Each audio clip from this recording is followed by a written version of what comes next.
Well, good evening, ladies and gentlemen. So glad all of you can tune in again. We want to thank our people who made this show possible, Pamela Dickerson and Anthony Demarbiex, for sending out the correct Zoom, whatever they call it, link, because those keep changing dramatically. So for all of you who couldn't get on before, we're so glad that you're on now, and we'll have the same link for the next 4 programs until we're finished. And I just wanted to mention that. So for those of you who couldn't get on, we apologize, but we're glad that you hung in there. And if your friend said, I couldn't get on, tell them they can now, because the link that you all have is the correct one. We have a very, very special guest in addition to Norton Wisdom, the brilliant painter who comes on every week, and James Canary, the conservator of the scroll.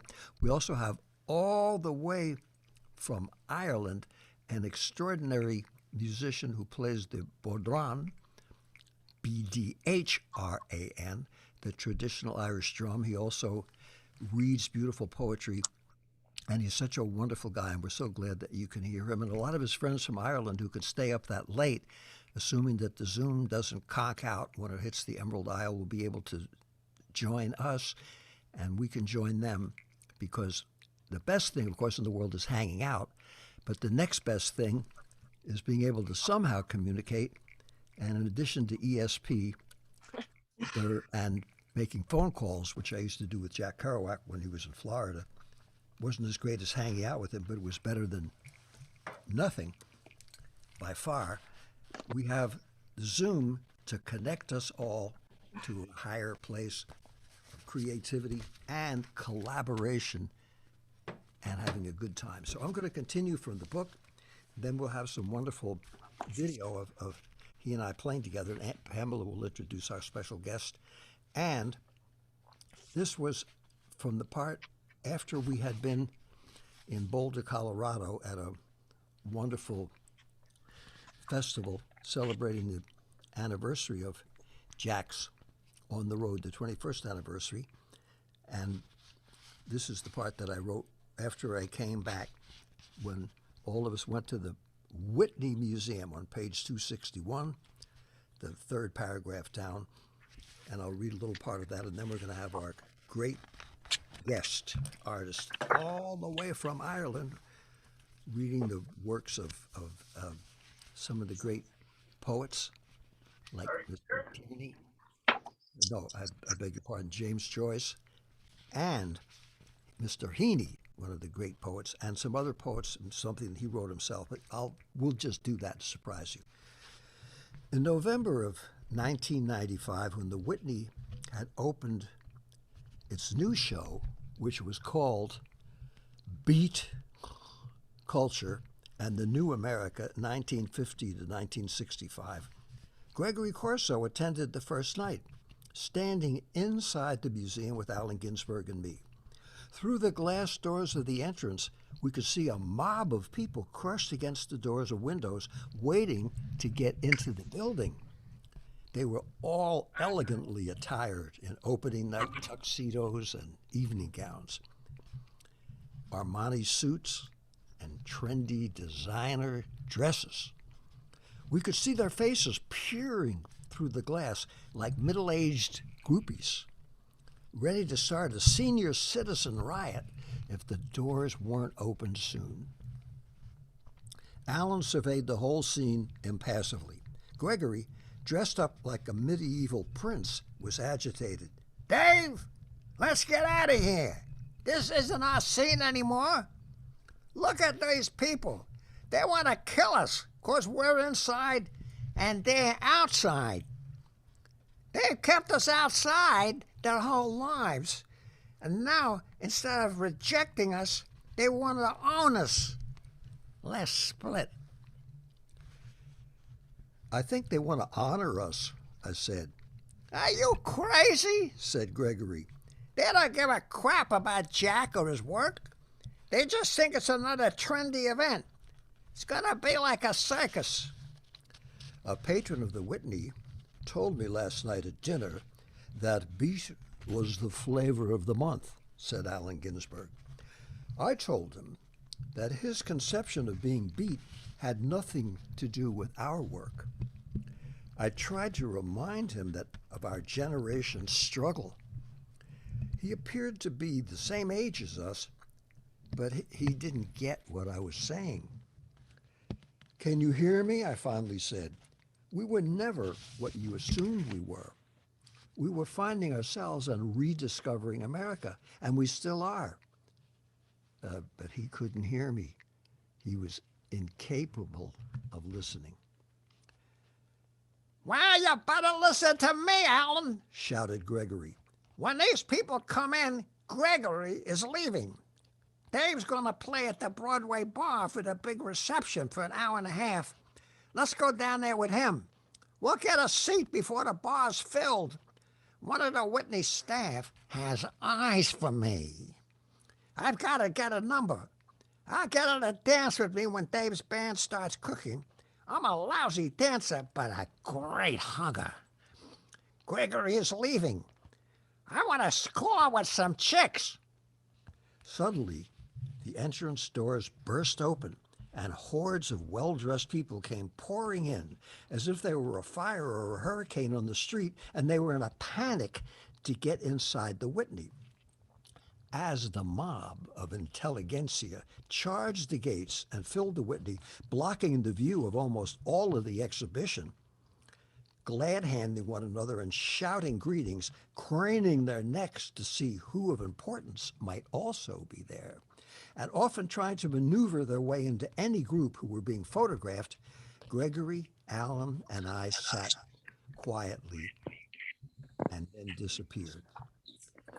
Thank God we're out of here, said Gregory. We're not mummies. We don't belong here with a museum of natural history. We're not dinosaurs or stuffed animals, for Christ's sakes. We're still creating, and these people still don't get it. Let's party. All of us arrived at the Bowery Bar, and I got my band set up to play.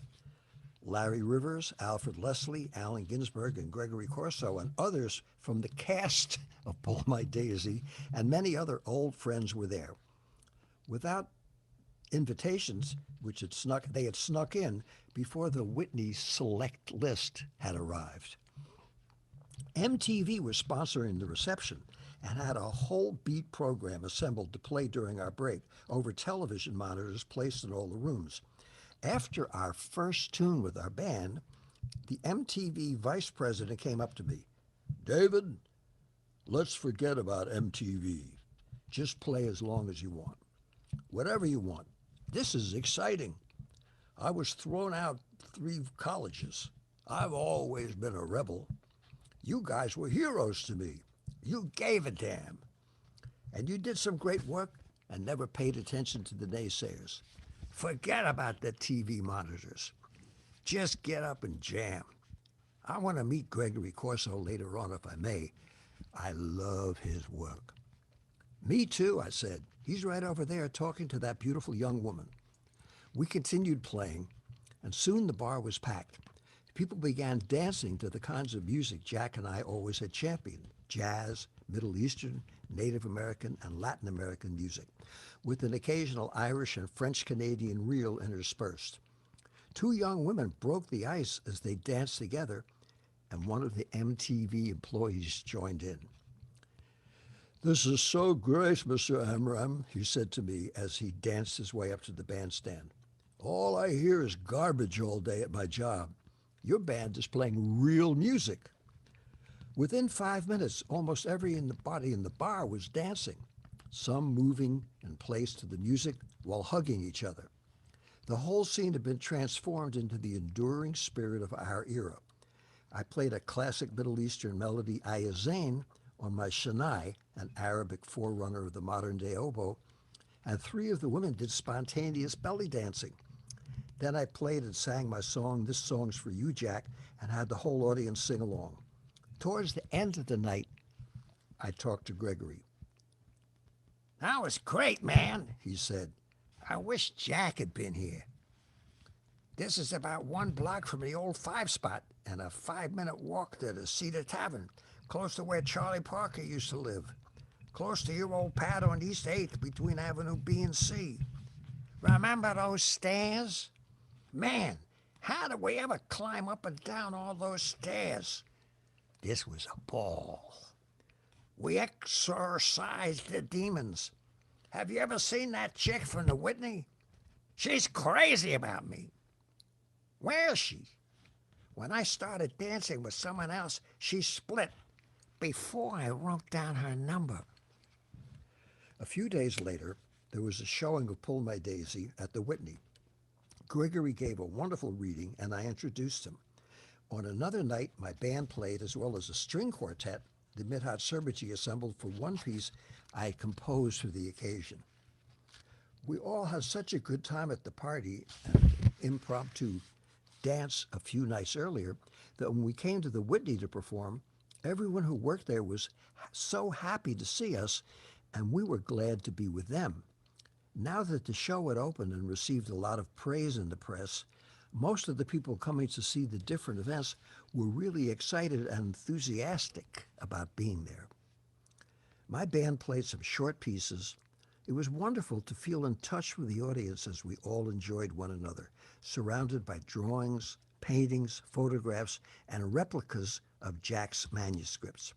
Then the film and stage actor Keir DeLay, whom I had known since 1960 before he starred in 2001, read excerpts from Kerouac, accompanied by music. I later composed these for my concert at the Kennedy Center with E.G. Marshall reading Jack's words. Michael McClure had come all the way from San Francisco with pianist Ray Manzarek to perform. He gave a wonderful reading, and the audience awarded them both with a thunderous ovation and wanted them to do an encore. Michael, backed by Ray's peerless piano improvisations, read long poems, captivating the audience with his dynamic reading style, powerful poetry, and movie star charisma. When he finished, he and Ray could have gone on another hour. Michael came back to the dressing room, followed by our band, to grab a sandwich from the array of delicacies that the museum had provided us backstage. It's like the good old days, said Michael. Everybody was listening. It was worth the trip just for Ray and me to be here and for all of us to be together again. Alan came storming in, brandishing an alarm clock and pointing to the time like an infuriated father time. Then he began screaming at Michael. Because of the encore, which the audience had demanded, Michael had gone on longer than his allotted performance time. He kept eating his sandwich as Alan shouted until our band and string quartet members, not realizing that his roars of anger were almost a sacramental rite of recapturing all those youthful years of yelling, all left the room. I followed him into the hall to explain that his screaming was not an unusual or even a bad experience for anyone, and that Michael would just tune it out and relish his memorable performance and continue enjoying his sandwich while the howling continued. Even through the closed doors, we could hear Alan's megadecibel harangue. What's the matter with this cat? Said Steve Berrios, our drummer. This is such a laid-back scene. Michael McClure and Ray Manzarek could have performed all night. No one's in a rush. Is Binsberg that much of a punctuality freak? Not really, I said. He hasn't seen McClure in a long time. Alan's a professor now and finally become accepted.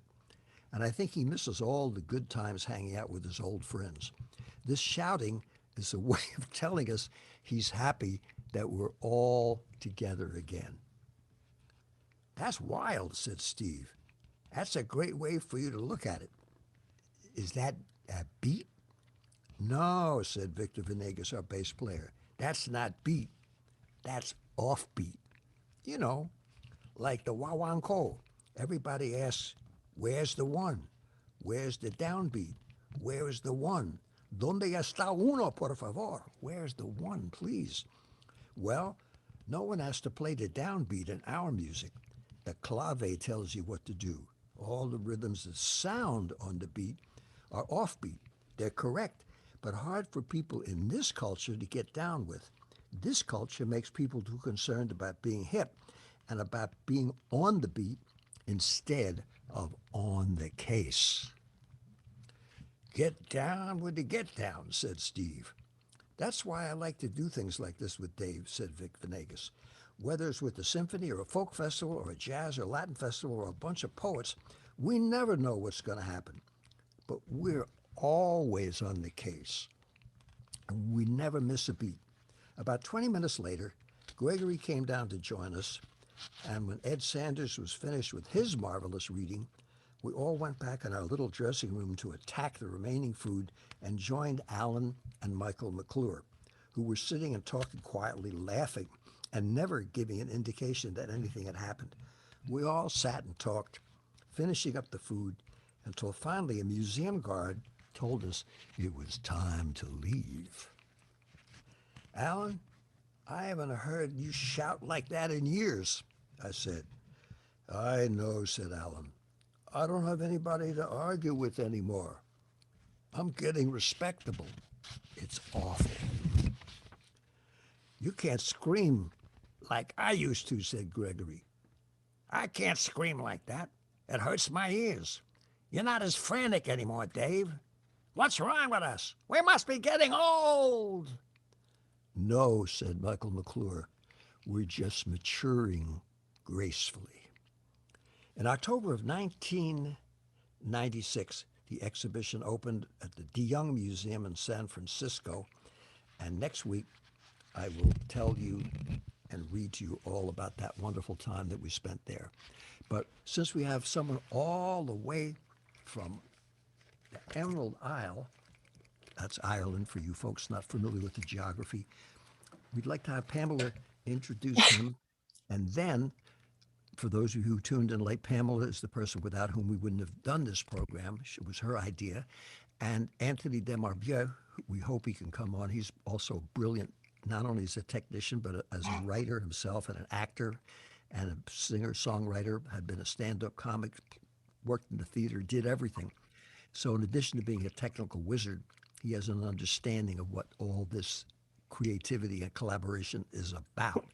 And of course, James Canary, the gentleman that you saw for just a moment, who was the conservator of Jack Scroll for On the Road, who takes it all around the world since we began to go on tour after Mr. Irsay bought it. And he comes on every week. And Norton Wisdom, an amazing artist whom I'm sure all of you are familiar with. And now, Pamela, if you could introduce our guest, then I guess we could show that wonderful video of us playing together when he came all the way to New York City and performed at Cornelia Street and blew everybody away, not just in the audience, but also in our band. Yes, so I'd love to welcome Brian Fleming. You're amazing. We had this incredible rehearsal and David and Brian filmed. Can you tell us what that, hello, Brian, and welcome everyone. Can you tell us what that was about while we get this video ready? Oh yeah, thanks a lot for having me on. Yeah, that was the St. Pat's for All parade in New York, which was actually what brought me over to New York in the first place and how I met David. So that was back. People can remember back in the 90s when they wouldn't allow LGBT people to participate in the St. Patrick's Day parade on Fifth Avenue. A man from Drogheda in County Louth in Ireland started an alternative parade in Queens, and he invited all the LGBT groups, but also all the African American, the Korean, the Hispanic groups to participate, and made it a parade that reflected New York properly and reflected, I think, how Irish people feel about New York. And so I've been going to that ever since the year 2001. So that was what we were doing a little bit of. I wrote a play about that at one stage. So just thought wouldn't it be great for the St. Pat's for All online show this year that I would do a little bit of the play with David playing, and it was a big thrill for me to have David sit in on that. Yes. So we have our surprise special guest is actually on with us now, also from Ireland, Romeo Shrestha. I'm astounded. Thank you so much, both of you, for getting up in the middle of the 2 a.m. Om Mani Padme Hum. Would you mind if we do something a little bit different, Brian? Because usually we go straight to you. We play your vid and go straight to you. But we've got Romeo, and I'd love to chat with the wizard for a minute and with you about bringing the scroll to Ireland. And Romeo is doing some preservation of the Kells and things. Wow. So let's talk with Romeo a little bit first so he can go back to sleep if he wants to. Hey, Romeo. Do you know how to unmic yourself, dear? On the bottom left corner. Yes. Good morning, everyone. Good morning. Good evening. Oh, yes. So that was Alan. I was brought to him by another poet called Peter Lambert Wilson, who was also known as Hakim Bey. And I paint Buddhist paintings for the last 17 lifetimes. So I was brought hoping Alan, being a Buddhist, might buy a painting. So I was there, brought to his loft, waiting. And this friend of mine who brought me there, he was a fan of the beatniks, especially William. So he said, Romeo, quick, we've got only 15 minutes. Take your paintings out. I said, Gordon, my painting takes 1 to 2 years to paint. Let's just introduce ourselves and maybe we can have a chat for next time. So then finally our slot came in and there was Alan in his round table in his kitchen. And I unrolled my paintings. And while I unrolled the painting, he got very excited. He went straight to the phone and called William S. Burroughs. And he said, William, I know you'll never go to Tibet, but Tibet comes to you. I'm sending you these friends of mine that just arrived in my doorstep.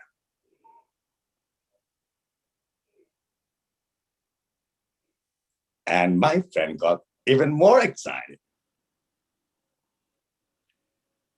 So there I was. And I sat him down and I said, look, this is how you work this painting. Have you ever painted this is on relationship.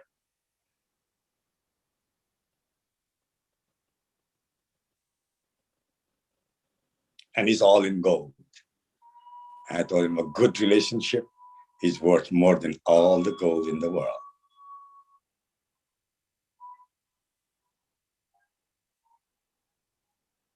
Then while he was working, I asked him, what did he do? So I asked him, what do you do then, Alan? Then he got up quickly and took out this massive book full of poetry. And he started reciting poetry. Next was his brother. He said, oh, we'll talk later. So he canceled that appointment. And he was still reading his poetry. And I was in my sixth heaven listening to this old man suddenly reciting poetry with such magic, such vigor. He said, I always wanted to be a rock star. And he gave me this CD called The Skeleton. This is my rock star. So after I was Bob Dylan's girlfriend, we had come to him to get a forward for her book. He canceled that. So I landed up staying there till 4 o'clock in the afternoon, almost 5 hours, listening to him reciting poetry. And my friend Peter, everybody was just, wow, time stood still. Then Can you tell us when you went to Williams? yeah, this is exactly. So next, we booked our flight to St. Louis. And funnily enough, William Burroughs' art agent and my art agent, a Mexican called Jose, was similar. He used to visit this friend of mine. And he said, oh, yes, today, he has this art opening in like retrospective of his work in the museum. And we arrived. And when William saw me, he says, forget the opening, we're going shooting. So we all packed up in this pickup trucks, William, myself, and my friend, and we went out shooting in a target shooting. So I was very fascinated. This friend of, this John had put out all the guns out, and everybody was very excited. And there he was loading all his guns. Then he gave me a gun, loaded gun. And I went to in front of the target for hours. And I felt hours. I was so scared. I couldn't pull the trigger. So I went back to William. I said, William, I'm wearing a monk's robe and I've got a loaded gun. I feel accidentally I could kill anyone, including you. How do I pull the trigger? I said, he's loading his other guns.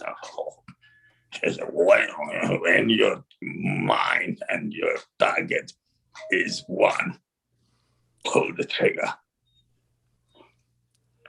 When your mind and the target is one, pull the trigger. And that was wow. So immediately, the story from Mahabharata came in my mind too, where one of the Pandava, Bhima, who was all about strength and body, big eater, was found eating in the dark by Arjuna, the great archer.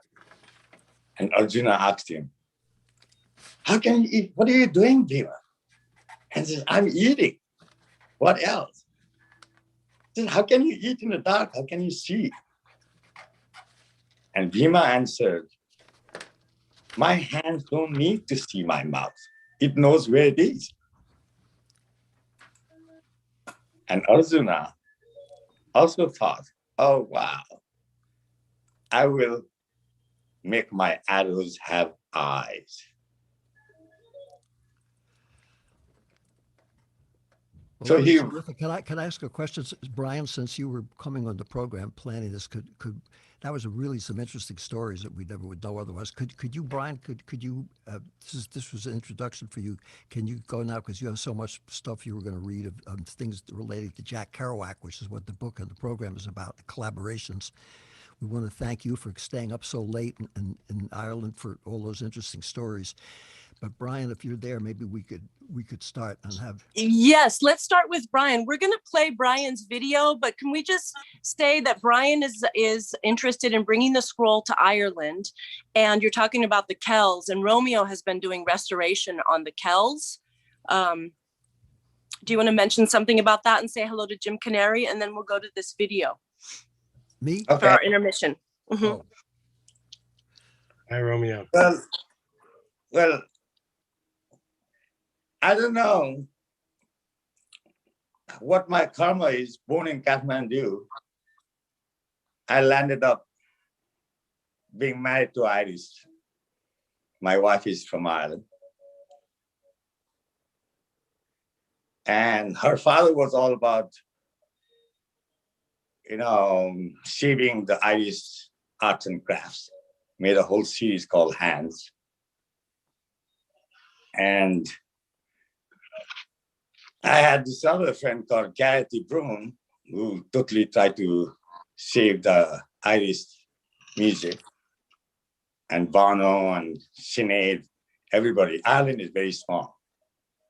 And my whole context with Ireland was to bring up Irish energy, Irish, I don't know what to say. Ireland is something very different. Ireland is where still people are still human. If I could make a Ireland is the root of a country. why don't you send Jim Canary an email, since we're not basically an employment agency? I don't even know if I'm going to go. And if we Okay, can- David. Yeah, I'm not sure I'm going, Pebble. I'm not being rude, but we did have a guest named. Yes, well, we had our special guest, but he came on earlier. So I thought we could just talk with Romeo for a minute. Romeo, we have a special order that we usually go in. Can we go back to our order and you stay with us if possible? Because David would like to go back to our order. So Brian, dear, would you like to tell us what this intermission vid is of Cornelia Street? Oh, Yep. yeah. Well, that was just a big New York adventure. Somebody told me that, well, while you're over here, you've got to find this guy, David Amram, and he plays on was it Monday nights in Cornelia Street Cafe? Yeah. Yeah.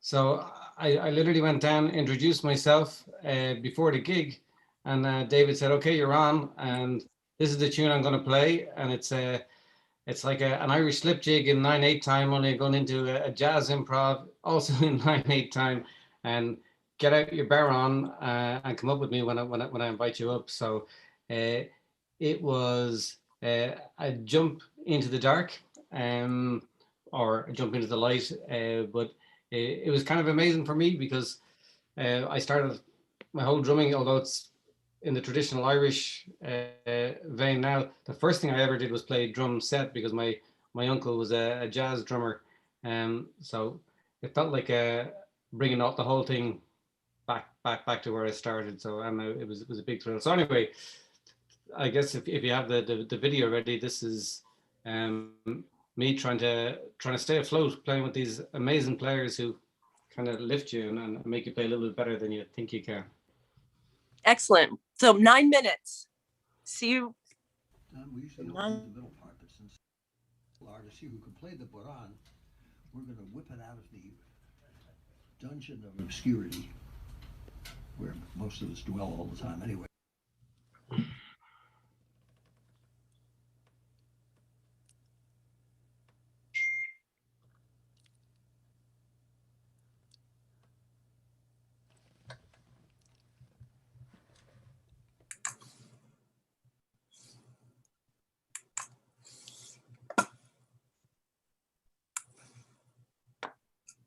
Could they put on the sound so we could hear it? If not, we can watch it on YouTube. There's no sound.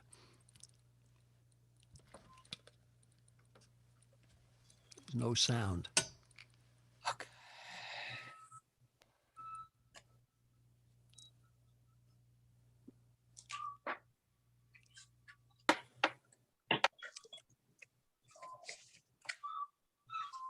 Well, ladies and gentlemen, the exciting thing about electronics is sometimes the electronics goof up, but musicians never do. So if the sound doesn't come up, you can see it on Together. YouTube. You can just have Brian talk because he's here all the way from Ireland.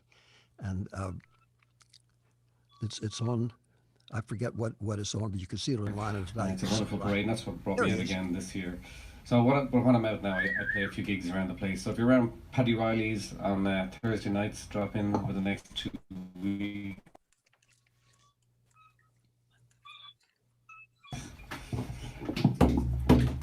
And it's a real honor to get to play with all these guys. Oh my God.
Bravo, Brian. That was terrific.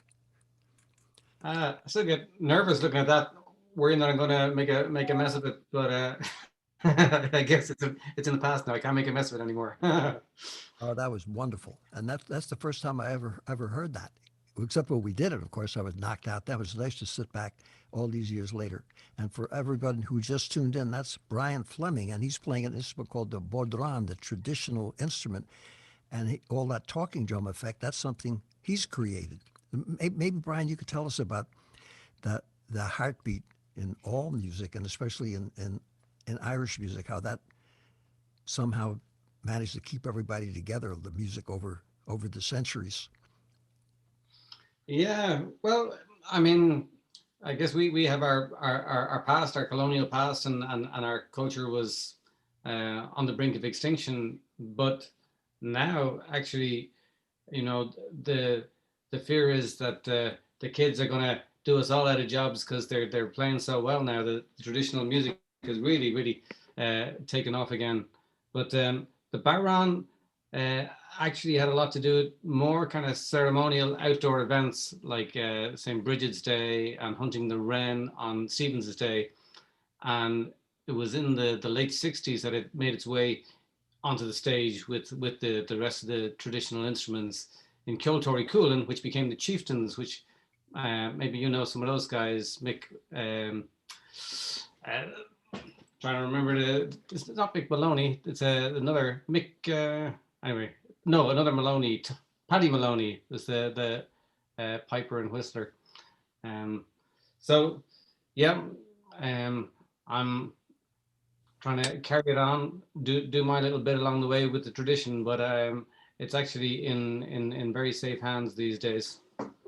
Well, I think the beautiful thing is Kerouac was so interested in the roots of French Canadian music and his own Celtic background, and Jack was so interested as a first generation immigrant, trying to figure out his role in America, whether he was a Frenchman or a Canadian or a Quebecois or a guy from Lowell. He was a little bit of everything, but he loved and respected all that traditional music. And Lowell, his hometown, was a town of people who had come from other places and come over here with that sort of American dream, and still remains that way. And that was one of the extraordinary things. And his books, Maggie Cassidy, and the early books about his life in Lowell had so much to do with his finding and tuning in to all the heritages that were there, realizing that they're all precious and all beautiful. And he was not a victim of the melting pot where you're just one slop pit of gruel, but that each culture is precious, nutritious, valuable, deserves to be respected. And if you're not born into it, you treat it with respect and hang out with people who know more than you and learn from them. And I know what you're doing with the Baran. When we did the program at the university, you were showing a lot of people, including us, about that instrument and where that came from. Yeah, I mean, I think it's for me, it's been like a passport, you know, whether I go to West Africa, where I go and like you say, sit in with people who know a lot more than me and ask them how they do it and try and learn. But just be able to show them that I've got a tradition of my own, I've got something that I know a little bit about, it really helps get the curiosity of other musicians. And then to go into a jazz session in New York and be able to bring something of your own. And it's because I guess when the way we have music in Ireland, it's not all rehearsed and then you go and play it on stage. You arrive to the bar and you've no idea who's going to be there and what they're going to play, and you're used to just sitting in and trying to blend in with what's already going on, making something new together each night. And that's how tap dancing.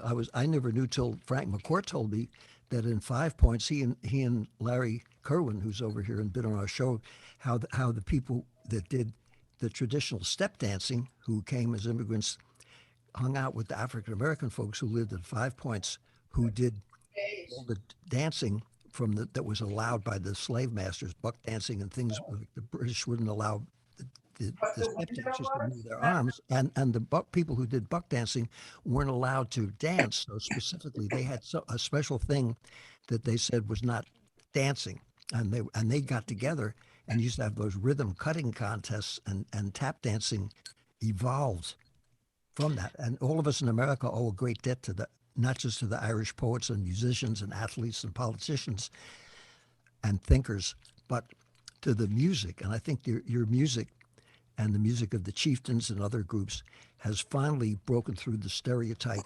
Much as we love Pat O'Brien as the lovable priest in the movies, and the traditional role that every group in America suffers from of being put in their own particular stereotype, you guys helped us to realize there's a whole lot of great traditional music out there that influences our bluegrass and our folk music, and now jazz and Latin music, and the rhythmic precision that Irish rhythm players have, and the fact that it's a singing and dancing culture makes a big difference, and is very healthy for us to know about. So that's so great you could come and be here.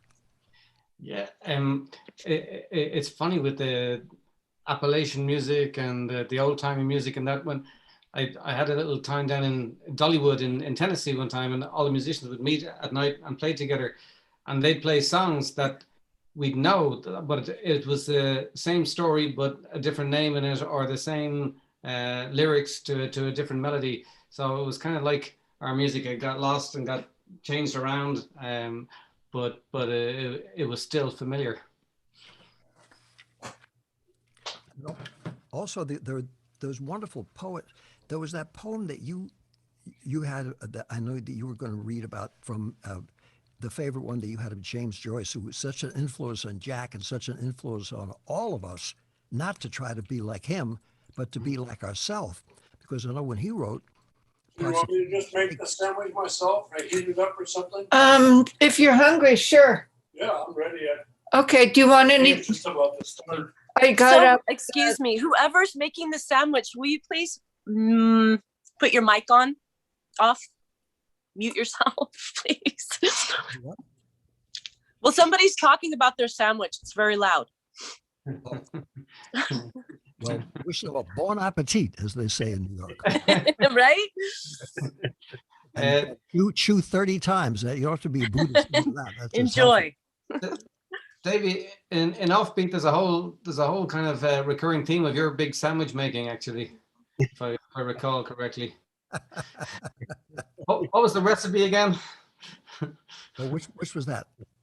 I don't know. There was some massive sandwich that you'd make every time. That was at the Art Foods Delicatessen. Well, that was spontaneous. I was at Igor's, and people used to come in and remark. That's what made me decide maybe I should hang out with chefs and learn a little bit about the basic fundamentals. I was abstract expressionist, avant-garde cook, but fortunately in music, I took that a little more seriously. Not more seriously, because cooking is an art, but like everything is an art.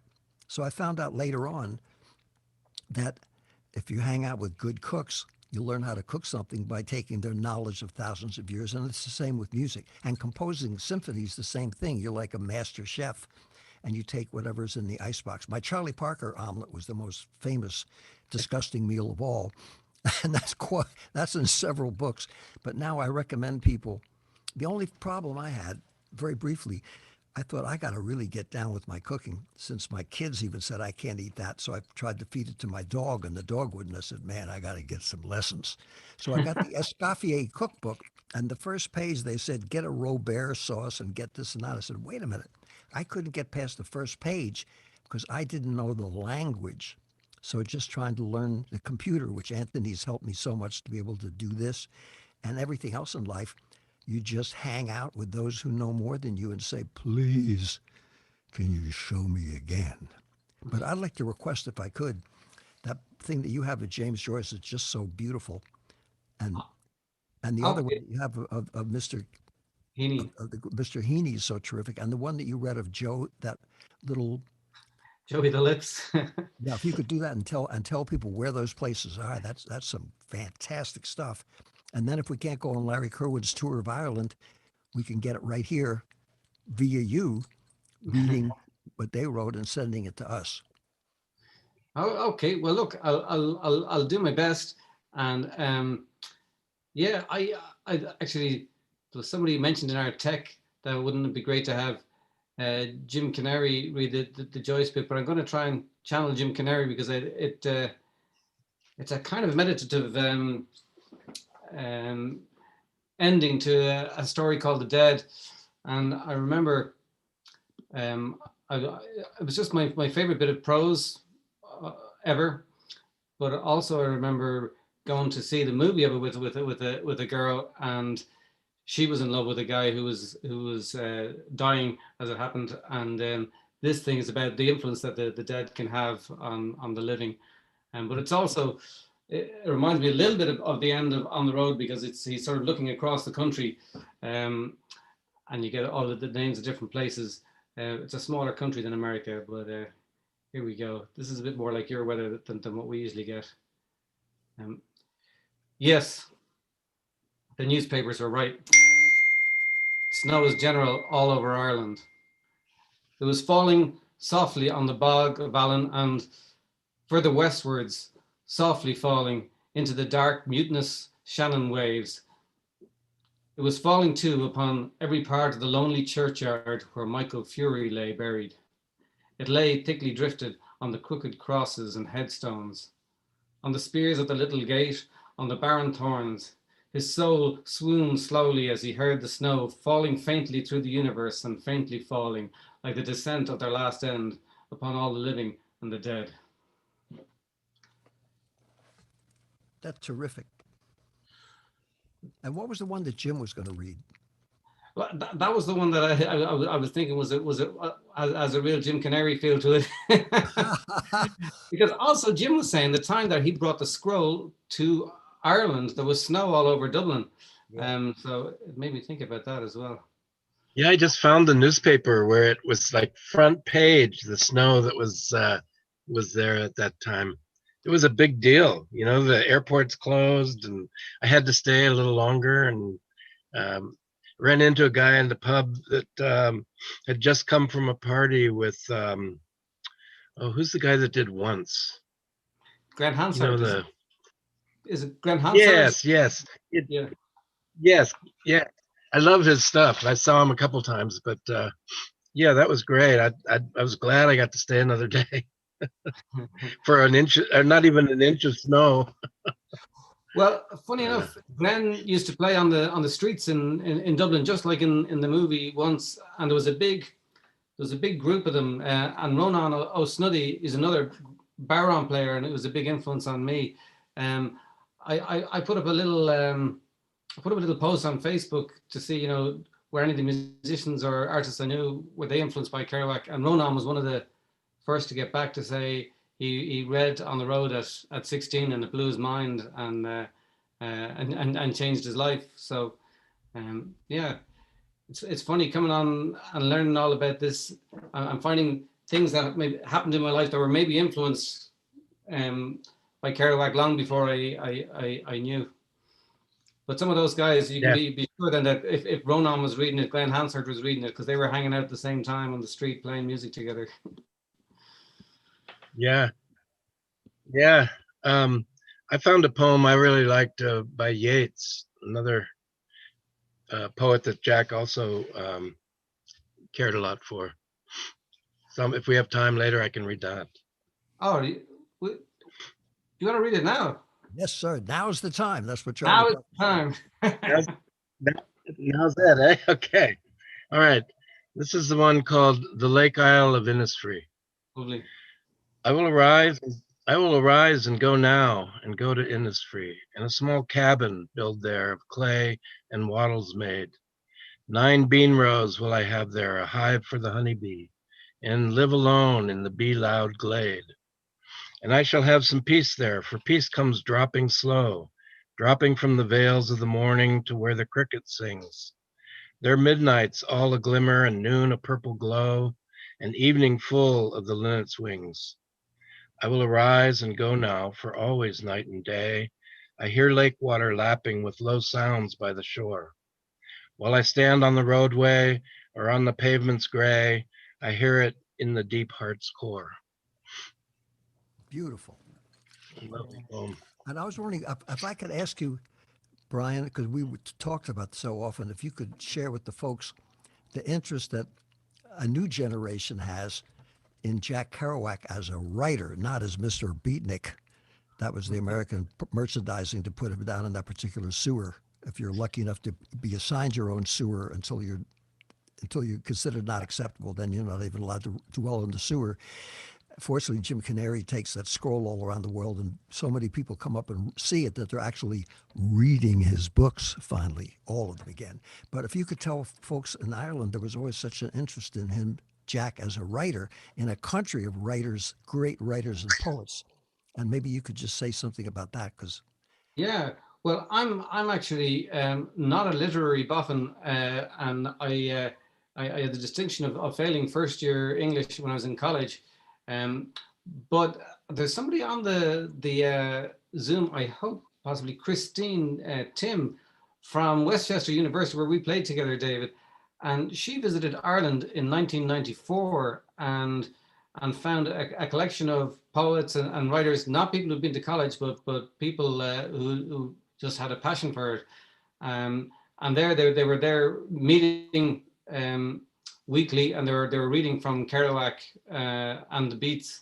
So back in 1994, it was already quite a big thing. And then Jim, you brought the scroll to Ireland, and I'm hoping to see if I can get you guys to bring it again next year. Talking to some people about that. But what was the experience in? I was in UCD. I'm thinking of bringing it somewhere outside of the university setting, but you were in the university settings in UCD and Maynooth. Yeah, we had it at the UCD, and it had come over from, it had been in Birmingham prior to that, and they were at a big beat conference there. There was so much interest, and then it came to UCD, and I think it had a wonderful reception there, so much so that Maynooth wanted to have it and keep it around so more people could have the experience of being around the scroll and reading more of Jack. So no, it was really, really well received. We could do it again, I think, and still reach new people, you know. Yeah. That was back in 2009, so it's been a while. There's a whole new group of people coming up who have not experienced that. So, And Christine, did you want to say a word about that reading that you found in Dublin, or you? the which one? The reading? Yeah, it was just where people were meeting to read Kerouac in Dublin, but I don't know if she's she might. Oh, right. That's what I was at the Cork Festival. I was supposed to be there at the Guinness Festival. I was supposed to be the representative between classical music, jazz, Latin, American folk music, and Jack Kerouac and the symphony. That was quite a big bite. And it was such a thrill because when I was there, it was just like being at the Lion's Head Bar, the Bells of Hell. I felt sessions that took place at the Eagle Tavern and other places I've been around the country where people would get together and play and sing and get up and read poetry.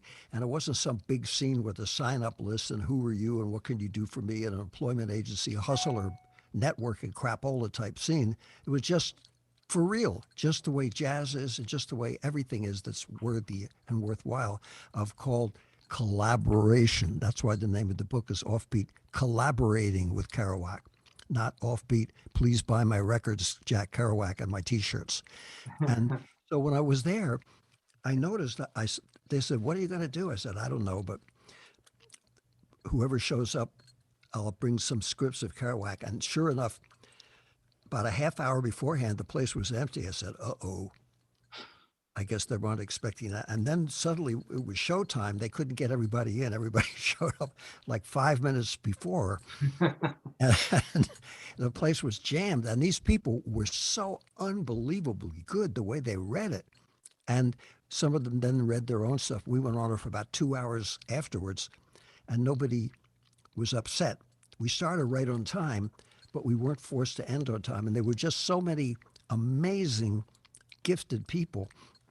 And then when we did the concert, I did the one that we played together, the Fox Hunt, called the Latin Jazz in New York meets the Fox Hunt from Cork. And I got that idea by a wonderful bodhrán player who was brought up with 12 children on a farm, and everybody in her family played music. And she was also had a friend who was a step dancer. And I said, great, we'll do the step dancing and then go right from that into the Afro-Cuban rhythm. But we had a chance to actually rehearse it a little bit. And it was just so much fun.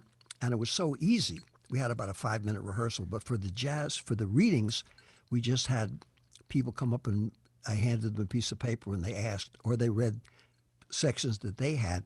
And the interesting thing was how beautiful. I just wish Jack had been there because that's the way he was in inviting anybody and everybody to feel at home just for the sake of doing it with the idea that it would foster creativity in others.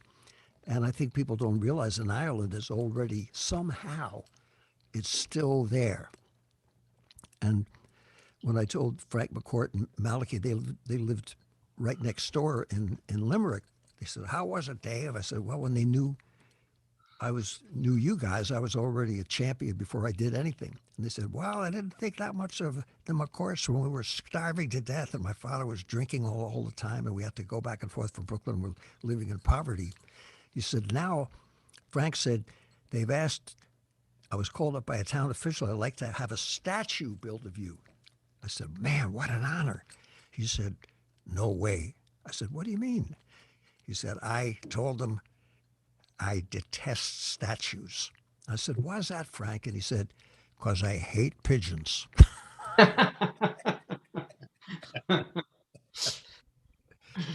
But James, when I wrote the piece for James Galway, he was so nice to, like yourself and everyone else I've met just about from there. He was amazing international star and all that stuff. He was so great to everybody in the orchestra, including all the flute players and the people sitting in the back of the second violin section. I said, "James, you're just cool with everybody. God bless you. You're a good role model for us." And he said, "Well," he said, "where I come from," he said, "we don't believe in putting on airs." Boy, Yeah, could we use that? it's a small country. You don't get away with it. you get a bit up yourself on the way up. You're going to meet the same people coming down, so you better be nice. But hey, could we get a quick word from Christine? I see she's on there. Remember, she was our host in Westchester College, and she's often visiting Ireland with her sons who play Irish traditional music and are champions on the baron and the fiddle and the banjo and everything. But Christine is a poet herself as well, and she had an interesting enough experience in Dublin. Yeah, thanks, Brian.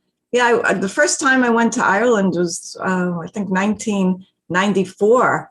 And my only familiarity with Ireland was through Joyce and Yeats and the lyrics, Larry Kerwin's lyrics of Black 47, and maybe the Pogues. Other than that, I didn't really know anything about Ireland. Now we're so steeped in the culture. Like you said, my sons play the music and we do the dancing and whatnot. But the first time I went to Ireland, I was a college student, and I was really into performance poetry and slam poetry, which was really big back in New York at the Bowery Poetry Club and the Nuyorican. And so I was looking for a venue in Dublin, and there, just across the Liffey, across from the touristy section and down a bit, I guess in the seedy area of Dublin, there was not like a venue like, we had in New York, like the New York Poets Cafe, but, more like a community center where the poets were doing performance poetry.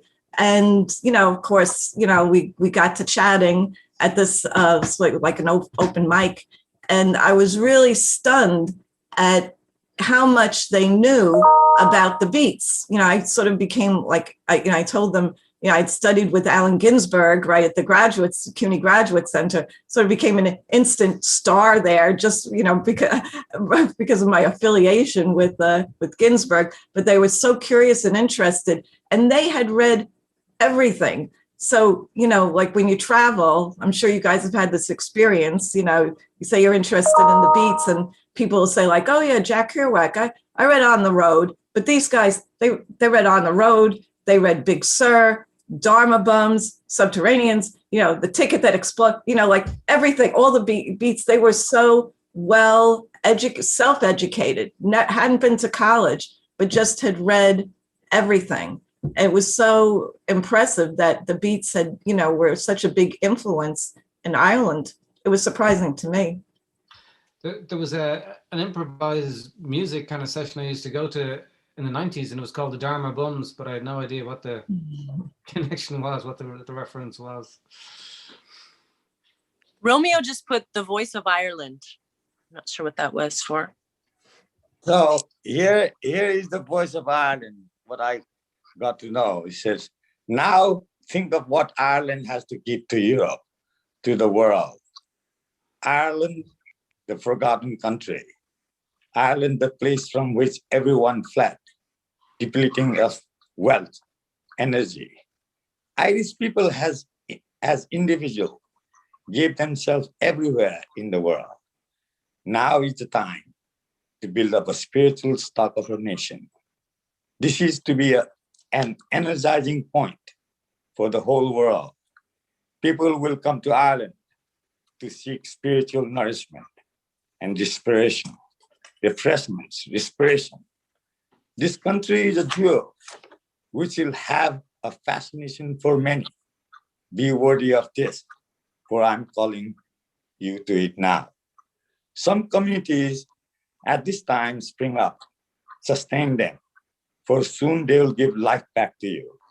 This is a revolution of unconditional love, demonstrated initially among a few individuals and groups. It will soon widen to encompass greater numbers. Then it will flow into workshops, factories, offices, farms, parliaments, and even armies will be affected. They will find new way of looking at the world. There will be a considerable growth of telepathy, of emotional exchange across frontiers. Surprising, hey? It will happen. Light, light. That is what's all about. A new kind of light, a new kind of energy that will move from inner to outer, from unmanifest to manifest. Expect miracles. Expect to be surprised, for unknown things are about to happen. So that's Ireland for you. This is why I live in Ireland. Terrific. Thank you. That was Thank great. you very much Lovely, for having me. Namaste. That was great. So Brian, you know the piece that you read the other day? Not to be redundant, but I love that so much. Are you going to give it a go? Which piece are you going to do next? Oh, well, David, would you be up for giving a shot at the Joey the Lips piece? Oh, sure. Love it. That'd be just an absolute trip for me, because I wrote it with kind of New York jazz in mind, and to have you play on it would be fantastic. But I don't know if it's possible to share, Anthony, the picture, or if Anthony could share it, or I could share it from mine if it was screen share was enabled. But the story of this thing, it just came from, I was helping on Zoom to facilitate some people to go visiting some of our cultural institutions, and they'd look at paintings and we'd ask them questions about it. But this guy saw a whole story in a painting that the painter never intended, and he could see in the trees, he could see a jazz trumpeter playing, and he could see a bridge turned into a guitar neck, and he decided that the people who were just ordinary people walking by a river were there to mourn the loss of a friend of theirs. And I said, man, you've got to write that song. You've just created a whole universe there. And then, kind of knowing that he wasn't going to do it, I just did it for him.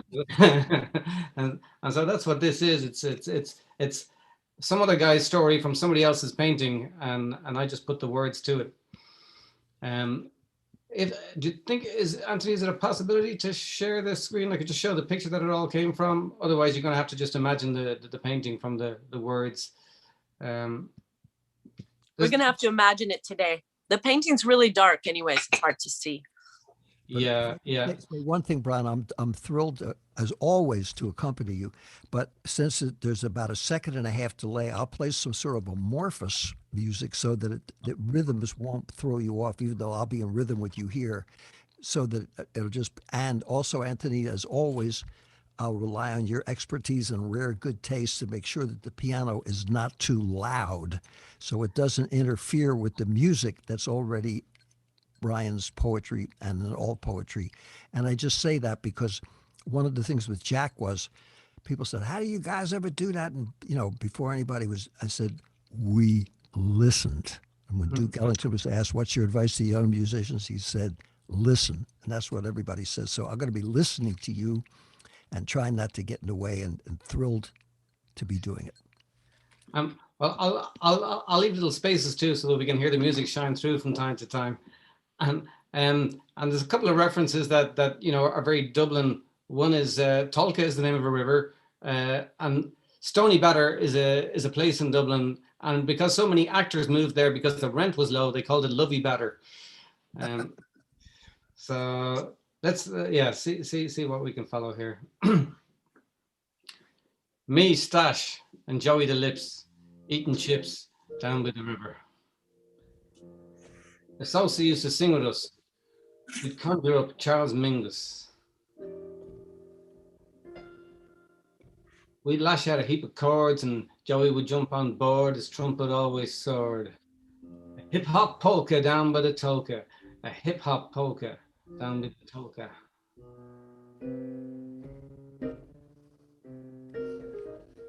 Riffing with the best of them, Sosa always tested him, but she never bested him. Joey was born to play that horn like it was part of him. He loved to hear a Sosa spout. Soon they were going out. A Sosa, Joey the Lips, and his dog with no snout. He called the dog Miles Davis and called the Sosa Mavis. They moved into Lovey Batter, but soon it was bitter batter. They thought their black lives mattered, an illusion the landlord shattered. A homeless wife and husband moved into a homeless hub and discovered they took blacks and Irish but no dogs though. So Miles Davis, the dog, had to go. Miles Davis, the dog, had to go.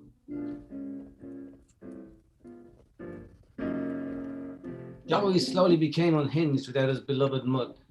He loved his Mavis dearly, but one fine day he threw in his earbuds and turned up Mingus. Did a headier into the Tolka, somewhere up around Finglas. Eating chips down by the river with Stash and Mavis and Miles Davis. Look at the state of us. You're probably looking at this picture, wondering why we're all forlorn. But then you probably never heard Joey the Lips wailing on his horn. Riffing on a hip-hop polka down with the Tolka. Hip-hop polka down with the Tolka. Hip-hop, hibbity, hip-hop polka.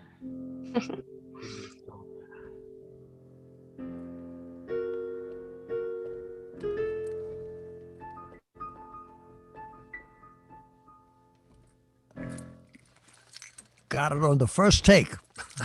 Thank you, Maestro. You made my day. You made our day, I hope. Now, some of your friends in Ireland, I know they should be asleep. Even folks my age, I'm 90. This here it's only 9 something or other, 10:15 in New York. You should be asleep. But for anybody who's watching, maybe are some of your friends in Ireland there on Zoom? I'm looking at the names here. I don't know if any of them made it up. They're probably taking the lazy option and going to watch it on YouTube tomorrow. Oh, good. Yeah. We send all you guys our love too, from across the pond. I can see one of my students from Canada is watching, but that's kind of easy because it's same time zone as you.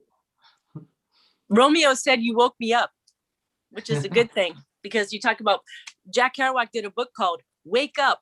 So when you have the 17th incarnation of Arnikov, the Tibetan Thangka painter, like the Dalai Lama, taken when he was little to go to the monastery and paint, says that you woke him up with your reading.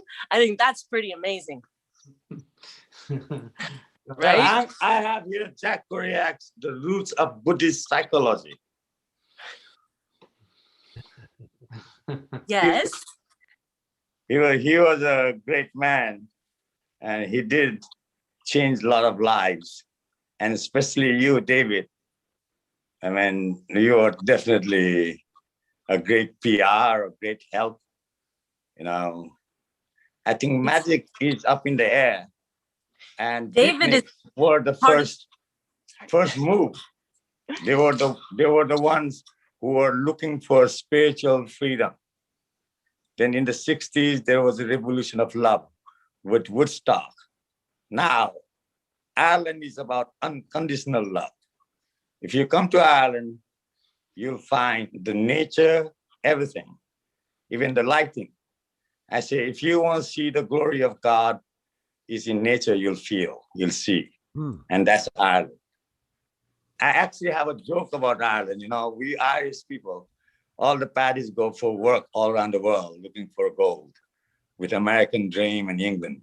So one paddy arrived all the way because he'd heard all about the beatniks. He went all the way to San Francisco looking for a job.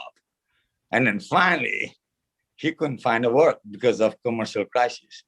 So he had to go to a church and pray. And while he was praying, he saw a gold set of phone in the corner. And it said, direct line to God.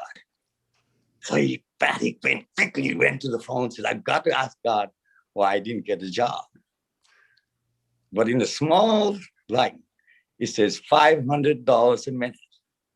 Now, poor Paddy, without a job, how could he afford it? So reluctantly, he then arrived in New York. Same thing, he quickly found a church to go pray. There too, he found a gold set of phone. And small writing, again, it said $500 a minute. Then he arrived in Dublin and he went to a church there. And there again, he saw a phone with a gold set. And he quickly ran to the phone. And it just said £1 a minute. Irish used to have Irish pound then. And I says, poor Paddy was very confused. He says, how come it's $500 a minute in America? And it's just £1 here. So he called for the father. He said, Father, is there something wrong with the phone or something? He said, oh, son, don't you know it's a local call to God from here? So that's Ireland for you. Well, I love hearing the Buddhist masters speak about God. And there's something that James Canary knows about, which is when James brought the scroll, and we have mentioned this, James brought the scroll to the British Museum. And it was such an extraordinary moment for James Canary, knowing that the Diamond Sutra was also there. And just as a caveat, by the way, Romeo is the only living painter that's in the permanent collection at the British Museum, and he was there as well. So this is a culmination of spiritual elements and people showing up from the heritage of Jack Kerouac in Ireland and the music. And yes, it's quite magical, Romeo. Thank you. Well, I'm not a black sheep, but a rainbow sheep. You know, like I told them when the lamas came to my home, I said, in this lifetime, my monastery will have no walls. This life is all about party. You know, so I've landed up here in a little town called Kilorglen, where they crown a goat and get drunk 3 days. I said, this is my town. So I'm all about party. And as Patti Smith said, we need a Dalai Lama that smokes and drinks too. So he fucking knows where we're coming from. So I don't know what my karma is, but all the beat poets, all the, wavy gravy, everybody I came in touch with, of course, their mind is amazing. But definitely, Ireland was a great country, great stock of a nation. If you look at the DNA test, there's millions and millions of Irish out there. Every president in America have to come look for their root in Ireland. No, they don't get in office. It's magic. Ireland is a very magical country. And if you do have a chance, when you let go of all the Maya, all the illusion, if you really want to see peace of mind, love, unconditional love, humanity, you can find it in Ireland, in the barren plays in the flow of the rivers, in the mountains, even the rain will teach you about love in Ireland. Ireland is a magic country. It is inspirational for the whole world. I think somebody told me, was it Ira Cohn or another of the young beat poets, told me Ireland will be one of the safest country in the future. They did tell me about this whole, what is happening with terrorism and all this thing. I didn't believe them then. But it's Happening with happening. what, Romeo? The beat generation, they said, they did tell me that this kind of terrorism is going to happen, that traveling will be tough and all this, what is actually happening now. But then I didn't believe them 10, 15 years ago, 20 years ago. What's happening more than anything is that people are actually reading Jack Kerouac's books. Reading, yes. I'll repeat that again, reading, R-E-A-D, I'm not such a good speller, R-E-A-D-I-N-G, reading his books, B-O-O-K-S. And when James Canary, that's the gentleman that you see with the beard, for those of you who tuned in late, as the conservator of the scroll takes it around, I was at the British Museum with him, and in Orlando, Florida, and Lowell, Massachusetts, and Indianapolis, and a bunch of places.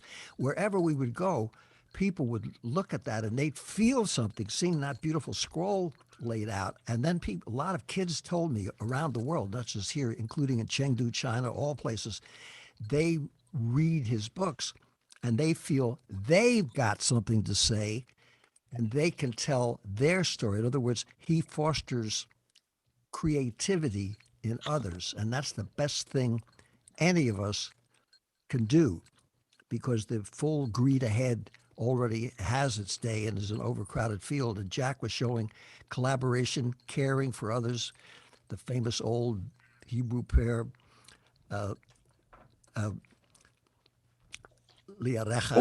were they doing in Morocco too? They were in Morocco as well, right? Who? Brian Geisens and... Yeah, well, they're all people that were lucky to know Jack, and we were lucky to know Jack, including myself at the head of the list. We were just fortunate. He was the engine that pulled the train, and a lot of other people jumped on that train and then jumped off when it was no longer a gravy train because his books weren't selling and he fell out of fashion. And when he died, he had $83, and some of his old friends hung out with him and talked to him on the phone. But now nobody remembers that, and now his books are everywhere because they were built to last, and he was tuned into a higher level than trying to be Mr. Fabulous. So the labels, the Beat Generation was kind of like a curse to all of us as a merchandising slot, but his books sell themselves. So even though some of the public... David, did you write those books? Who, Jack? No, did your book with Jack, did you write them? Or? Oh, yeah, I've written 3 books, and I'm writing a 4th one. It's probably being put on Jack or? No. Well, the first was an autobiography called Vibrations, and Routledge in London's put them all out again. And the second one's called Offbeat, Collaborating with Kerouac, and the third one's called 9 Lives of a Musical Cat. And they were about a lot of other people, including Jack Kerouac. And one of the things that Jack and I had was sharing a lot of friends from all different walks of life who cared about other people and were trying to do something and not just be big hogs and live a certain life regardless of how they prayed or how they looked or where they came from or how much money their grandparents made or any of that crap. It was more just keeping it for real. And that's what was so wonderful about being in Ireland. And it's so wonderful to play with Brian Fleming and to meet you, just to see people that are committed to something other than staring in the mirror, because we're a full greed ahead society. And unfortunately, we're still mentally colonized into thinking that we really suck. But if we buy enough stuff, then we're not quite as disgusting. So our hope, I think, always was that maybe people could feel good about themselves and then look around and feel good about other people. That's not a very revolutionary concept. That's in the old prayer, V'ahavta l'Elohecha chamoka, which is the golden rule.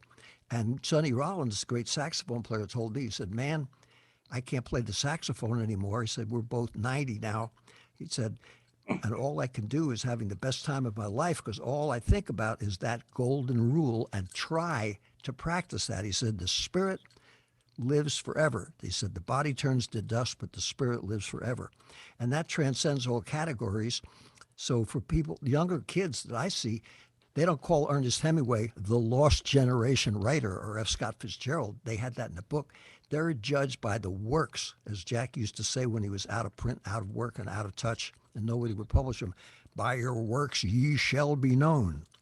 A hardest must burn with a hard, and Jim like flame, Walter Pater, and the most important just to be to kind of be for real, and that's what's No, I mean, he definitely with no doubt of his mind. But in my spiritual journey, I have come to realize that if you were to visualize human race as a jigsaw puzzle, then every single human being is a piece in it. So every single human being, even a tramp on the street, has a teaching. Absolutely. So this is what I say. Now, if you understood that a leaf on a tree, every single one of them brought message from the unseen world. Oh. Now, would you not value the tree? Every tree you see. So this is my new thing. We evolved. Jack was of Dan. His message still continues on, but we have evolved. Humans have evolved, and we have to evolve according to time. And I think this unconditional love, this whole virus, this whole inner, to look for inner inside. And as an artist, my last show was in New York, in Tibet House, with Bob Thurman, in another lot of the LSD and psychedelic world. That's Robert Thurman, right? Yes, yes, and and that show was body of light. We human beings have to evolve and realize beyond our emotional, intellectual, conceptual, and manipulative mind, we also have body of light. And when you realize that, you'll never be in darkness, because in presence of light, darkness doesn't exist. Amen. Well, speaking back about this planet, I'm going to jump back over to Brian. Thank you, Romeo. To Brian to say, hey, you're in the world records for vibrational creating giant drums.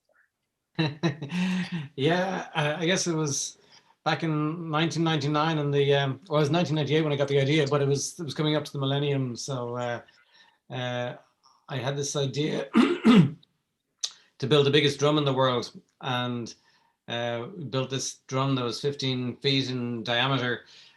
We took it around the country, and eventually we took it to Korea and Germany and Netherlands and a few other countries. But yeah, it was a really nice way to bring people together and to bring in the new millennium. But I remember the first time we took it out and tuned it up, and somebody was playing it. It sounded amazing. I went off to get a coffee like a couple of blocks away, and as I was coming back, I could see the ripples of vibrations going through my coffee from the guy playing the drum blocks away. So yeah, God knows what we were doing to people's insides and everything with it. But yeah, it was a bit of a time. We made a design on it like a dawn of a new millennium, but we built one side of it to look like a bowron, which is the traditional drum from the south of Ireland, and the other side to look like the lambeg, which is the traditional drum that the Protestants play in the north of Ireland. So it was symbolic of unity going forward into the new millennium. And thankfully, actually, we have had peace and harmony since the millennium began. Would you mind showing us a little bit of your bodhran and how to play it, or how do you approach the instrument? Well, in Ireland, we say bowron. And sorry. No, you're fine. You're fine. In Scotland, they say baran. So that it's just tomato. We've got a couple of different ways of saying it. but my one I got specially made by a local guy here who's actually an Englishman who repented and became Irish. And I asked him for an inscription like Woody Guthrie had was it Woody Guthrie had "This machine kills fascists." Yes. So I was trying to get the closest thing I could get to it, and I was talking to a really great translator whose grandfather actually wrote the Irish dictionary. So, but he was a gay man living in Connemara, and he was a pacifist, and he couldn't bring himself to translate "kill." So he came up with the word Barrian, which means really annoys. So this says Barrian an gléas seo fascisti. This machine really annoys fascists.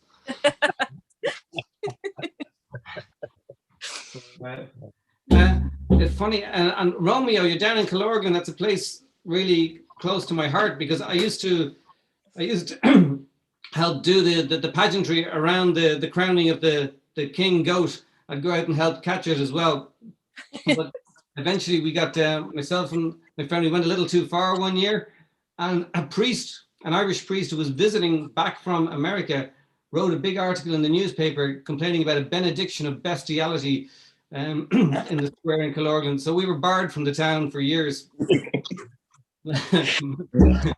But well, one thing about it was one of the local guys who we got mixed into it was the egg man. He used to deliver the eggs in the town.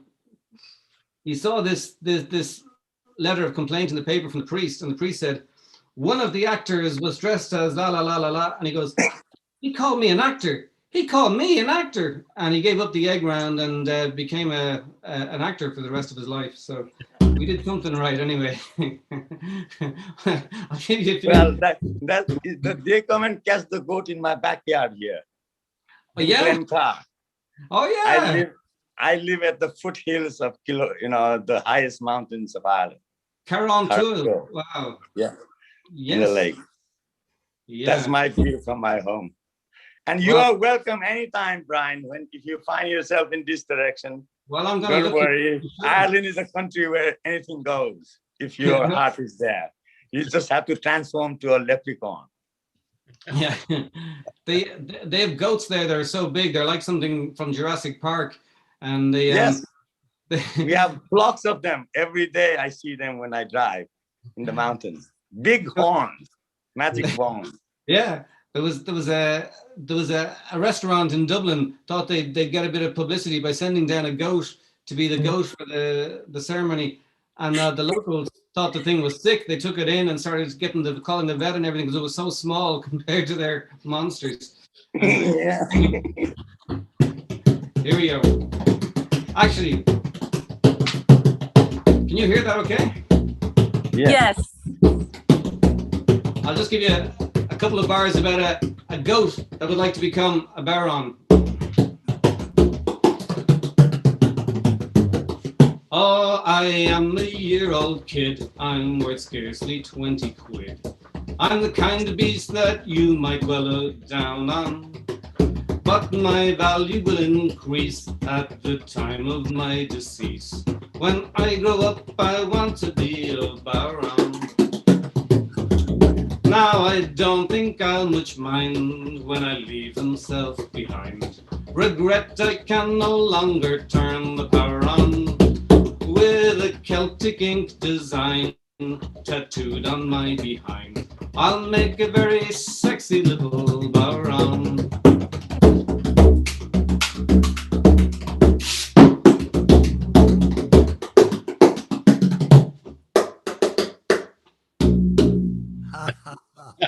That's a great reincarnation song.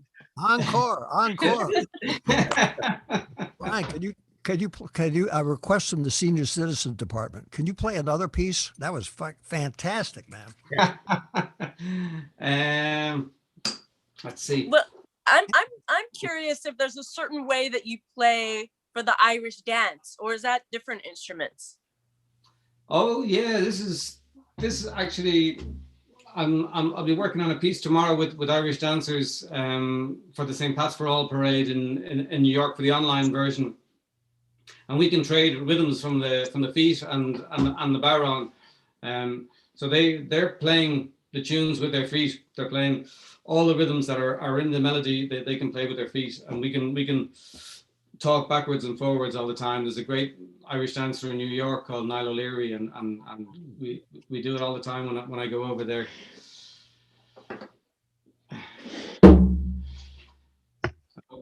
Okay, actually, I wonder,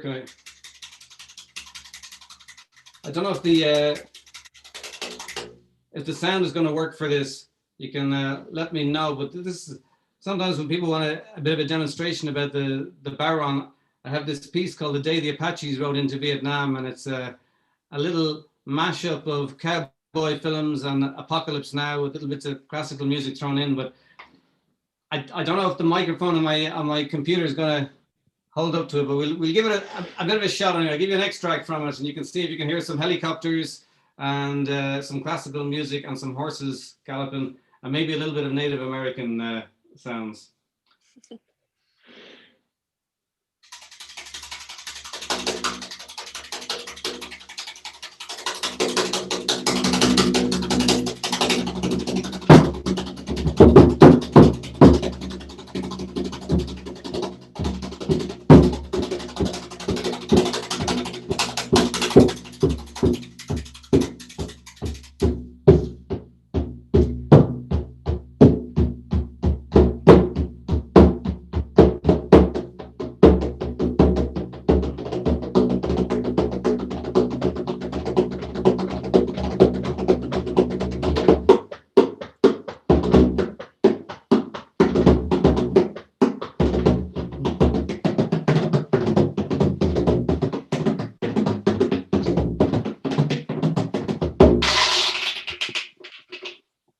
I'm going to leave it there because I'm sure it's just coming out as a sound of probably sounds like a biscuit tin on the other side of the the Zoom. I That's see what David amazing, means about the Brian, tap amazing. dancing sound. Yeah. Well, when we all meet in person, I'll play you the full thing. I thought you were going to say in heaven. Woo! Brian, what'd you use for a skin for that monstrous drum? Yeah, well, we did look into elephants and whales, and we were doing all that research. It ended up you couldn't export those things. There's laws and stuff apparently.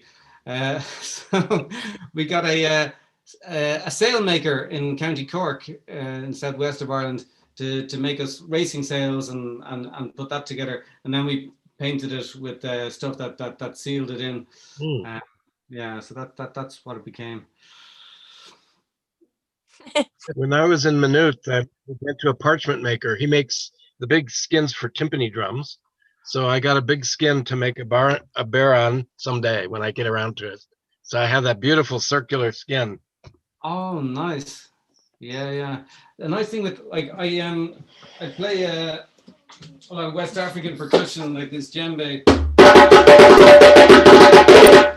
But on those ones you want a new skin to get the good sound. But on a baron, if you're holding down to that skin at home for years and years, it's only getting better and better because we're looking for that mellow, warm sound. So the goat kind of matures in a good way, like a good wine, or like David Amram, just sounds better all the time. This is Nice boom. This is the first cousin. Murray Weinstock, my man. Okay. This is the first cousin of the Baran called the Demarbiex. Oh yeah.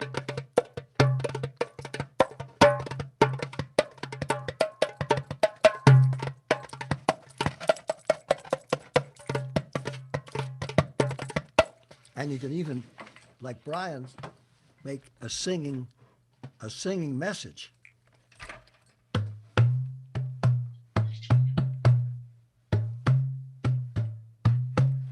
For everyone in Ireland, we wish that you were here.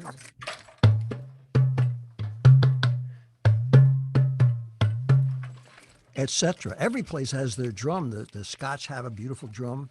And of course, I love England, as we all do, but the colonial period for so long, people were colonized by losing their drum, their language, their dance, their hairstyle, and their language. So now when you go to Ireland, you see signs in Gaelic which is supposed to have disappeared. You can hear playing those drums, the tablature that they hid for hundreds of years. In Mexico, where the Spanish did the same thing, the sun dance was forbidden, and a lot of the native people I know from down there somehow kept their Sundance stuff going for hundreds of years, and now it's out and they're still doing it. So a lot of the drums and the music and the painting and culture and language, that's all precious stuff. And that doesn't divide people.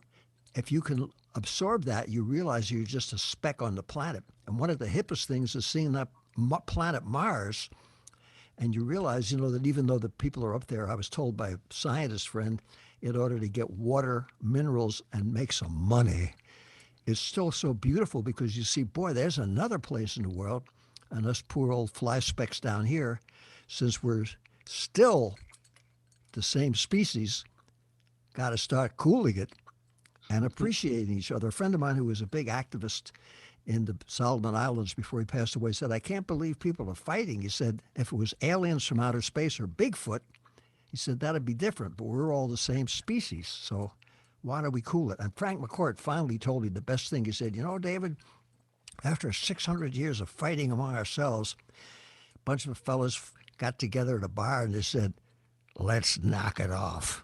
And he said that was the beginning of some kind of resemblance of peace. So I think we can learn a lot from how Ireland settled those 600-year-old dispute among themselves, brought on by other conditions, and find a way to decolonize our own prison of our own minds and just find a way to get along together. And I think that's happening. And music tells you that.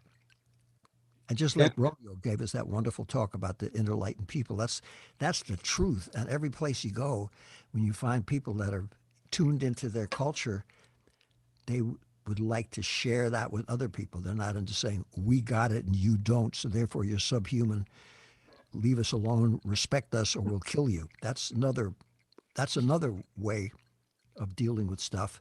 And that's been here and always will be here. But now we know there's a better way. That's why Jack's books are so wonderful. He wasn't a Republican. He would never towed any party line. And Woody Guthrie didn't either. He never belonged to any political party.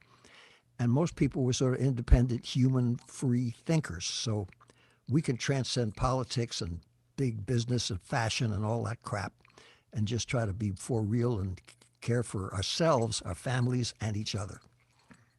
David, may we open up to questions? If Please. anyone has a question. And meanwhile, before we run out of time, I would like to ask Jim Canary and Romeo, if Romeo could give us a definition of the Dharma, since it was such a part of Jack's writing.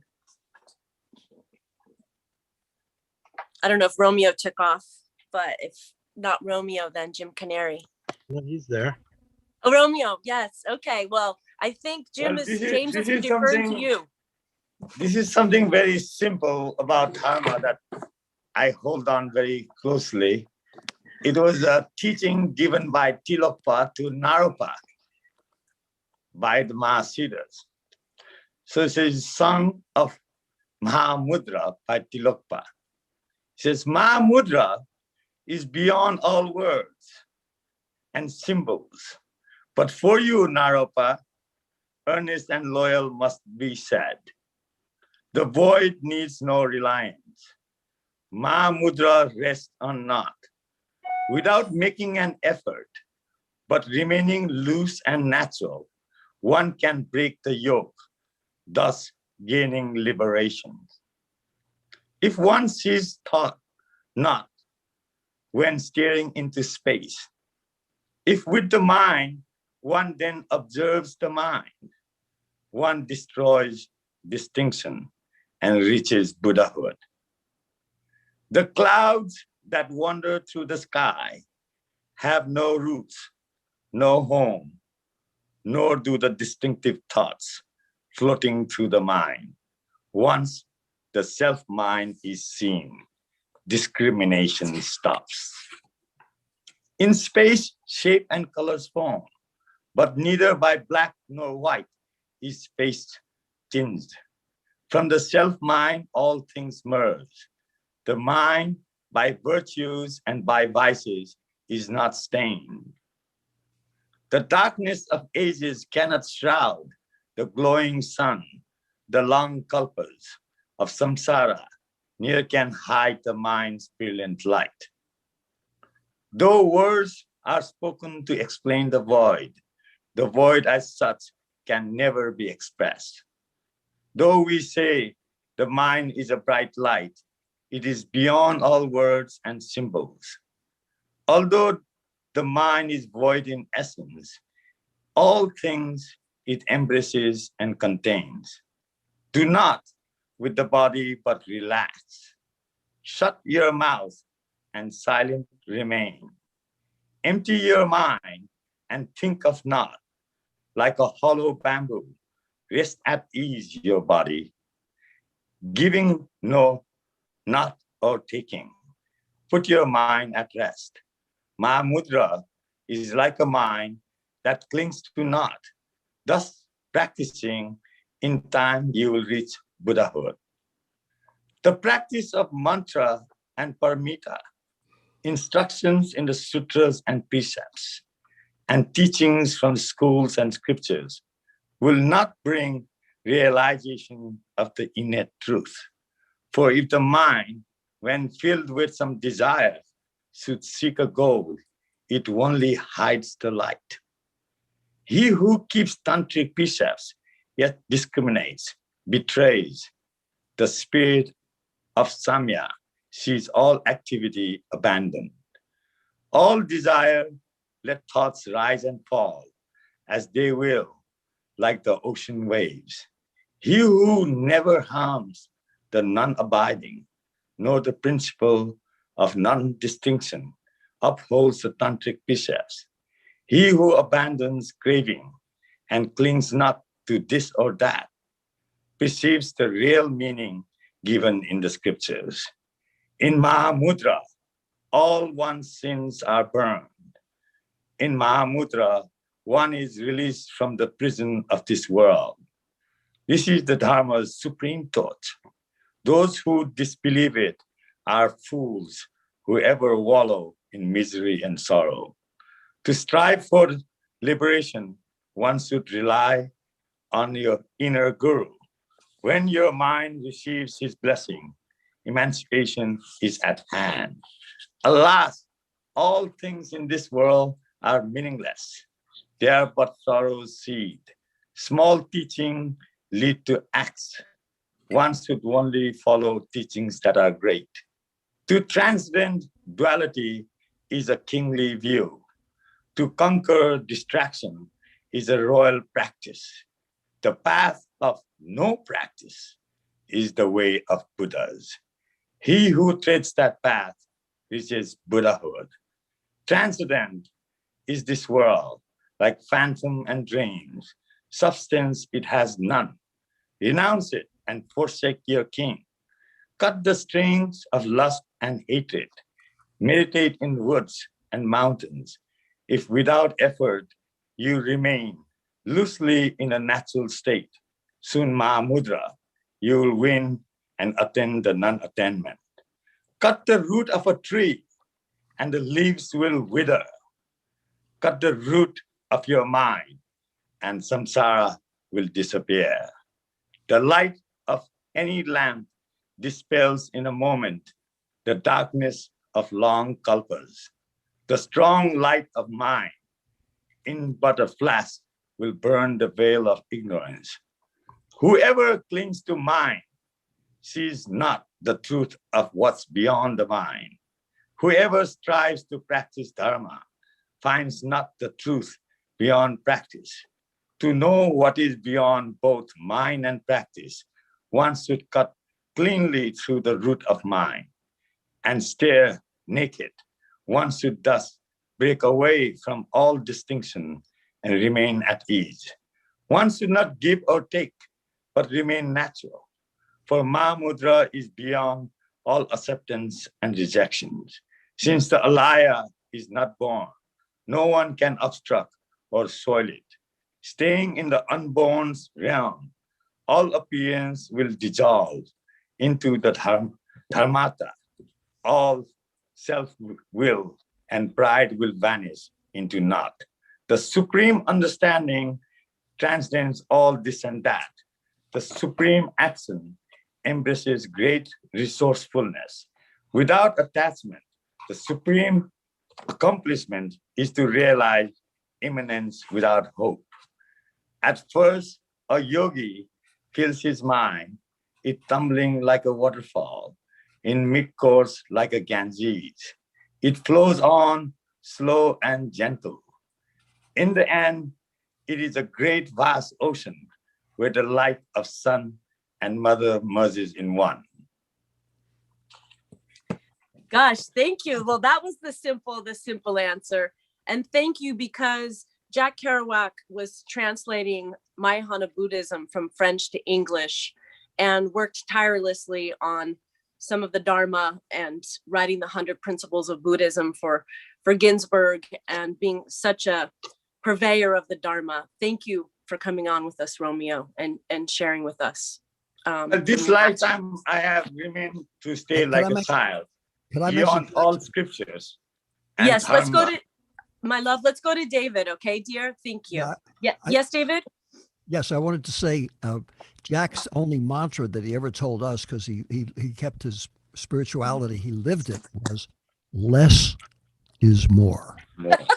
And in music, when in doubt, leave it out. And now we should hear from some of those people who might be in the Zoom audience. I saw Murray and other people that would like to ask a question and never get a chance. So why don't we open that up for a minute or two? Just unmic yourself. Would love to hear your question. Well, I have one last thing. As in my journey as a Buddhist, or as whatever, as I'm a born Hindu, brought up Catholic, ordained as a 17th incarnate Buddhist monk, married to an Irish Protestant, and most of my friends are Jewish, and I love Rumi and Sufi. And if you ask me about organized religion, I'm very confused. But when I am in the island here and I see a drop of water dropping from the sky, a drop of water, when it drops from the sky, dreams of being the ocean. It takes many names and forms, and finally it finds itself into the ocean, because that's the only way a drop of water can stop itself from drying up. So if a drop of water can fall from the sky and dream of an ocean and become an ocean, you are a human being. To be a human, you need consciousness. Every human being is conscious. For me, I know that every single human being is enlightened. It's just their mind, their intellectual, conceptual, and manipulative mind comes in the middle from realizing their body of light. And now, hopefully, as a human race, we have evolved to realize our body of light. And remember, I love you all. Thank you. Love you, Romeo. Love you so much. Thank you for your time. And good night. Good night, Romeo. Thank you. Murray Weinstock here, just wanting to say, I'm gonna add some bottom to make a dance that you just can't hide. You got it. And Brian, you have to say a few words. Can you say a few inspirational words to us too? You already did. What you played was already inspiring. Guramila Mahagwif, Gonairi on Boherliv, agus go Meramid Bio, Eganam Shor Arish. So that means 1,000 thank yous. May the road rise to meet you, and may we be alive at this time again next year. Oh, man. And yeah. Pamela, if I could ask too, there's someone else in the Zoom audience, if you've been trying to get on for months. Oh, who? A big chance. Our big chance to hear you. Who is that, David? I thought there's so many people in the Zoom audience, I think, if they're not all asleep by now. If anybody is Anthony, are you there, my man? Anthony's he's on a work thing, so he's just running the okay. show from. Yes. Can we see Norman's work or Norton's work? Yes, yeah. let's see Norton. How are you, Norton?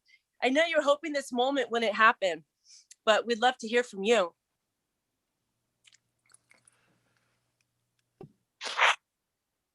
And accepting the award for Norman, Norton. Norman himself, I hope. Norman, are you there, Pops? Oh, wow. Oh, it's a big drum. Hey.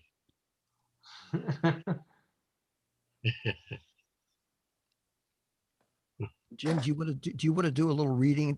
Maybe you two guys could read something to take us out since we have 3 more minutes, and I'll back you up. Man, I don't have anything. I can read that Heaney poem. And Brian, you yeah, have your poem, done so many plays. Do you have anything else from one of your plays you would want to do? And actually, I mean, what about? I was thinking the Seamus Heaney piece. He's a bit better than. Great. Yes, that would be wonderful. That intention you had earlier. Yeah, and but if David would play, that would be fantastic. And it's about a drive out west. The difference between this and the kind of drives out west Jack was doing in On the Road is it takes about 2.5 hours to cross our country. Not like so. It's not quite as dramatic, but you get the reward when you get to the end of it is you get to the Atlantic, and the Flaggy Shore is right near where I live, and I used to go running there every day. So yeah, it's got a nice little kick at the end. This as well. Thank you. I'll use the Irish double whistle. Okay, the low whistle on Padog Moor in Irish. Do you want to start us off, David? Okay.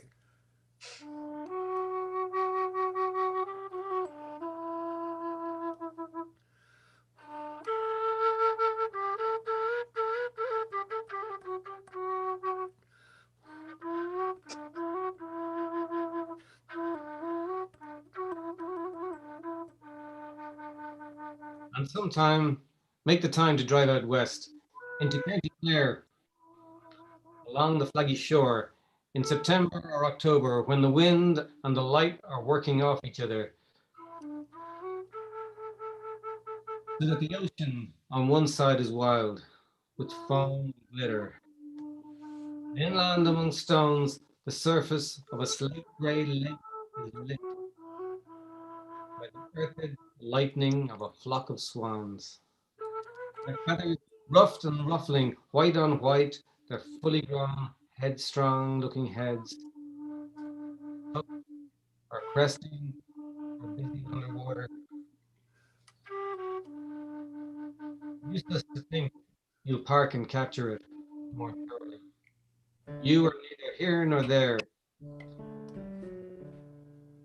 A hurry through which known and strange things pass. As big soft bubblings come at the car sideways and catch the heart off guard and blow it open.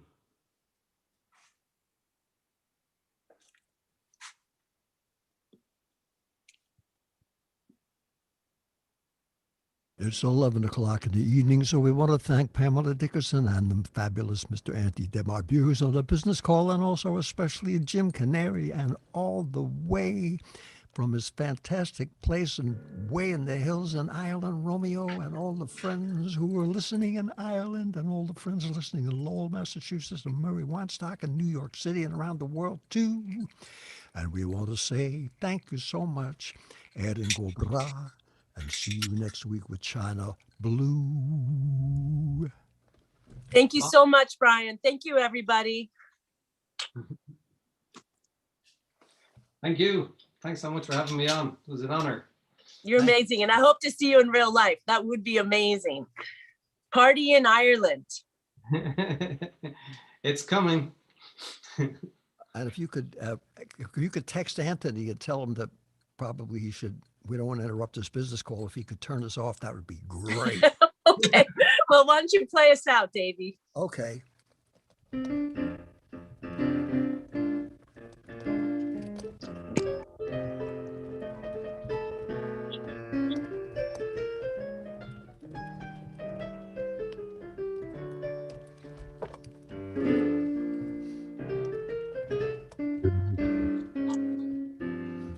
Now, you might think I'm going to fumble or I'm going to stumble. It's just that the cord of the computer is in the piano's way.